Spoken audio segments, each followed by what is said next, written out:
প্রতিষ্ঠিত করলে আগামী দিনগুলোতে আমরা সুন্দর উজ্জ্বল ভবিষ্যৎ হবে।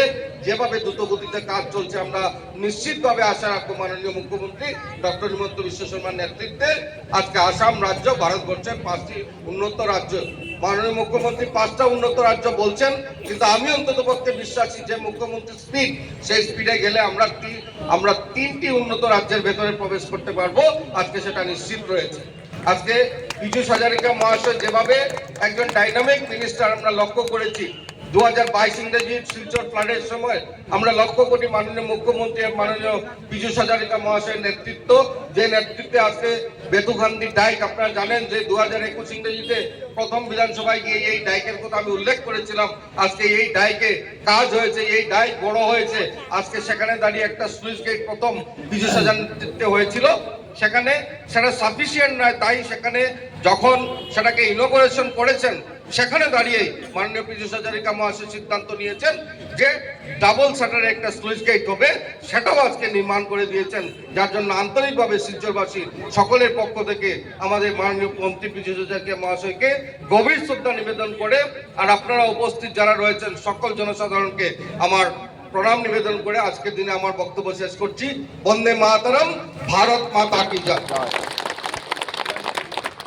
স্বাগত বক্তব্য এবং আজকের অনুষ্ঠানের প্রেক্ষাপট সুন্দরভাবে তুলে ধরলেন আমাদের শিলচরের জনপ্রিয় বিধায়ক শ্রী দীপায়ন চক্রবর্তী মহাশয়। অনেক অনেক ধন্যবাদ। এবারে বক্তব্য প্রদান করবেন আজকের অনুষ্ঠানের মধ্যমণি মাননীয় মন্ত্রী শ্রী পীযূষ হাজারিকা মহাশয়।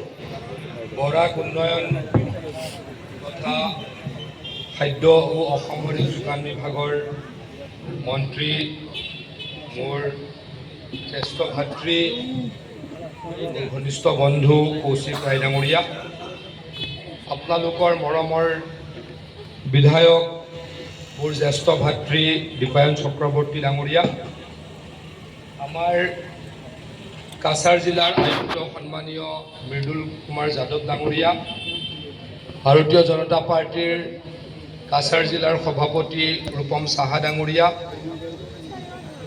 জলসম্পদ বিভাগৰ মুখ্য অভিযন্তা ভাস্কৰ জ্যোতি শৰ্মা ডাঙৰীয়া, অতিৰিক্ত মুখ্য অভিযন্তা জগদীপেন দে ডাঙৰীয়া, কাৰ্যবাহী অভিযন্তা সন্মানীয় জামান ডাঙৰীয়া, মোৰ শ্ৰদ্ধাৰ ইয়াত উপস্থিত ৰাইজ, সুধীবৃন্দ, সাংবাদিক বন্ধুসকল, আজি ৰাতিপুৱাই এটা খুব ভাল কাম আপোনালোকৰ কাৰণে কৰিবলৈ পাই অত্যন্ত সুখী হৈছোঁ। শিলচৰ টাউনখন বা বৰাক ভেলী আমাৰ কাৰণে অত্যন্ত গুৰুত্বপূৰ্ণ। ডক্টৰ হিমন্ত বিশ্ব শৰ্মা ডাঙৰীয়াই মুখ্যমন্ত্ৰীৰ দায়িত্ব পালন কৰাৰ পাছত মই যিমানখিনি জানো, যিমান বৰাকৰ উন্নয়নৰ কাৰণে চিন্তা কৰিছে, কাম কাজ কৰিছে, আগতে কোনো মুখ্যমন্ত্ৰীয়ে কৰা নাছিলে। আগতে যেতিয়া আমি বৰাক ভেলীলৈ আহোঁ, শিলচৰ কৰিমগঞ্জ হাইলাকান্দিলৈ আহোঁ, আমি দেখা পাওঁ ৰাস্তাবিলাকৰ অৱস্থা অত্যন্ত বেয়া আছিল। ৰাস্তাৰ অৱস্থা অত্যন্ত বেয়া আছিল, দলঙৰ অৱস্থা অত্যন্ত বেয়া আছিল, চাৰিওফালে পানী আছিলে, টাউনখনৰ শিলচৰ টাউনৰ অৱস্থা অত্যন্ত বেয়া আছিল, ট্ৰেইন যোগাযোগৰ অৱস্থা বেয়া আছিল, ফ্লাইট যোগাযোগৰ অৱস্থা বেয়া আছিল। মুঠৰ ওপৰত ক'ব নাপায় এখন অৱহেলিত অঞ্চল আছিলে, এটা অৱহেলিত অঞ্চল আছিলে অসমৰ, সেইটো আছিলে বৰাক উপত্যকা। মই সদায় কওঁ, আজিও কওঁ, আগতে যেতিয়া আমি শিলচৰৰ পৰা কৰিমগঞ্জলৈকে গৈছিলোঁ আমাক সময় লাগিছিলে প্ৰায় 3 ঘণ্টা, এতিয়া আমাক সময় লাগে 1 ঘণ্টা। হাইলাকান্দিলৈ সময় লাগিছিল 3.5 ঘণ্টা, এখন আমাকে সময় লাগে 1 ঘণ্টা 15 মিনিট।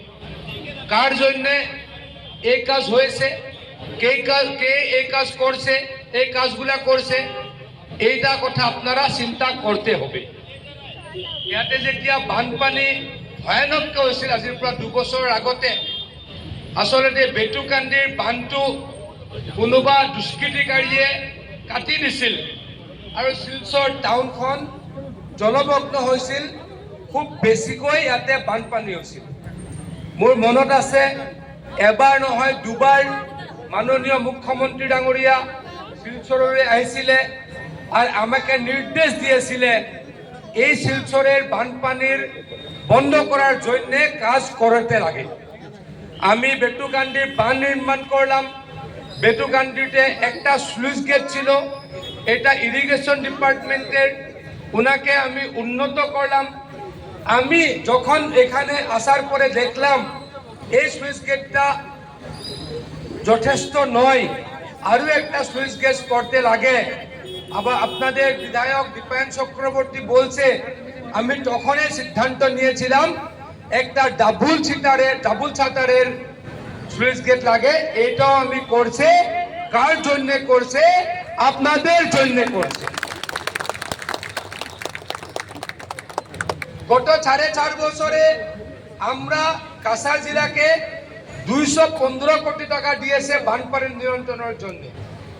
আমি আপনার সবাইকে কথা দিয়েছেন, প্রতিশ্রুতি দিয়েছেন, আবার মুখ্যমন্ত্রী হিমন্ত বিশ্ব শর্মা মহাশয় হবে, আগামী 5 বছরে কমসে কম 300 কোটি টাকা আমি এই কাছাড়ের বন্যা বন্ধর জন্য দিবে। আপনার সবাইকে আমি প্রতিশ্রুতি দিলাম। এখানে ওভারব্রিজ হয়েছে, সিঙ্কিং জোনতে ওভারব্রিজ হয়েছে, টাউনের মধ্যে ওভারব্রিজ হয়েছে। কালকে আমি দেখলাম অনেক বড় বড় রাস্তা হয়েছে, 4 লেন রাস্তা হয়েছে। এখন আজকে আমি কিরকম যাব? আজকে এখান থেকে আমি হাফলং যাব, আমি বাইরত যাব। 5 বছর আগে অবস্থা কি ছিল? আমি একবার এখানে একটা গন্ডগোল হয়েছিল, আপনার মনে হয় লাইলাপুরে একটা মিজোরাম পুলিশের সঙ্গে আমার একটা ঝগড়া হয়েছিল। আমি ওই দিন ছিলাম মুখ্যমন্ত্রী মহাশয়ের সঙ্গে হাফলংয়ে। মুখ্যমন্ত্রী আমাকে বলল, তুমি জলদি ওখানে যাও শিলচর। বাই রোড আমি শিলচর আইছিলাম, 6 ঘন্টা লাগছিল। এখন কত লাগে? 2 ঘন্টা। এই কাজ কে করছে? বিজেপির সরকার করছে, নরেন্দ্র মোদী মহাশয় করছে, হিমন্ত বিশ্ব মহাশয় করছে, শর্মা মহাশয়। আরো করতে হবে, অনেক করতে হবে। 10 বছরের আগে আসামে অরুণোদয় ছিল না। 10 বছরের আগে আসামে নিযুত ময়না ছিল না। 10 বছরের আগে ফ্রি রাইড ছিল না। 10 বছরের আগে ছেলে মেয়ে হায়ার সেকেন্ডারি ভালো মতো পাস করলে স্কুটি পাইছিল না। 10 বছরের আগে আয়ুষ্মান কার্ড ছিল না। 10 বছরের আগে আসামে ছিল শুধুমাত্র 6টা মেডিকেল কলেজ, এখন কটা হয়ে গেল 21টা মেডিকেল কলেজ হয়ে গেল। কে করছে? আমাদের সামনে করছে হিমন্ত বিশ্ব শর্মা মহাশয় করছে, নরেন্দ্র মোদী মহাশয় করছে। আসামে বিশ্ববিদ্যালয় ছিল শুধু 12টা, এখন বিশ্ববিদ্যালয় 10 বছরে হয়ে গেল 31টা। কে করছে? বিজেপির সরকার করছে।